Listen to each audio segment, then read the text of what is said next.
Early on June 13, 2025, Israel launched a massive aerial assault on Iran with around 200 aircraft, targeting nuclear facilities, key Revolutionary Guard figures, and scientists.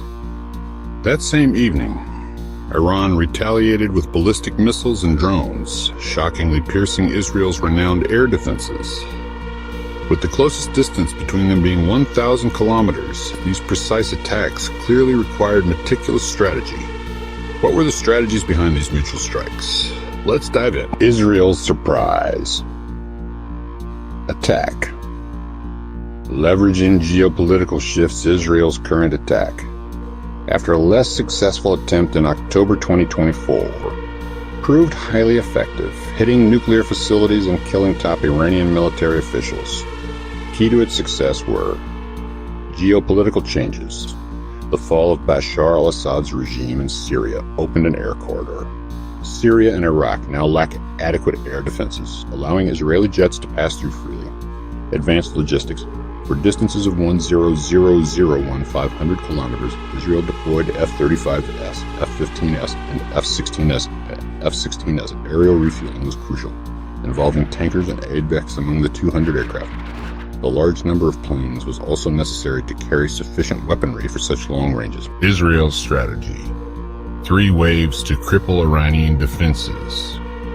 Given Iran's relatively older air force, F-4, F-14, MiG-29, Israel focused on neutralizing Iran's air defense systems, S-300, Hongji, local missiles, through 3 waves of attack. First wave, radar and missile suppression. Stealth F-35S spearheaded this, firing standoff missiles like the Rock missile from a safe distance. Internal sabotage. Israel reportedly used Mossad agents inside Iran to launch kamikaze drones to destroy radars.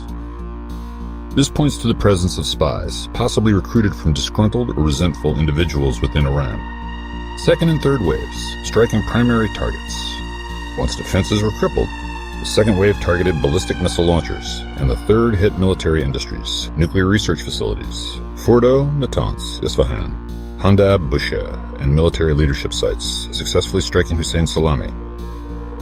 Israel used Rock and Golden Horizon missiles for long-range strikes, while Iran claimed to shoot down 2 F-35S. No evidence has surfaced yet. Iran's retaliation. Missiles and drones pierce Israel's shield. In retaliation, Iran launched 150 ballistic missiles and 100 drones. Israel's earlier attack failed to destroy Iran's deeply buried underground missile bunkers, but Jordan intercepted some drones.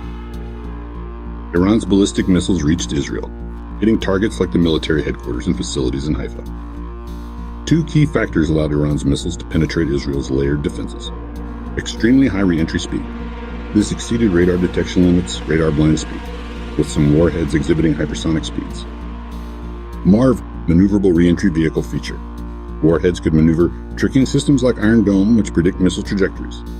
This allowed them to appear to head for empty areas before veering sharply to their actual targets when Iron Dome's reaction was too late. Iran's relentless attacks overwhelmed Israel. The United States and the United Kingdom assisted in intercepting missiles, deploying fighter jets, destroyers, and large tanker aircraft to support Israel's extensive operations. The USS Nimitz aircraft carrier also moved westward. The exchange of fire continues, with new developments emerging constantly. In your opinion, will this conflict escalate into a full-scale war? Share your thoughts in the comments. See you next time.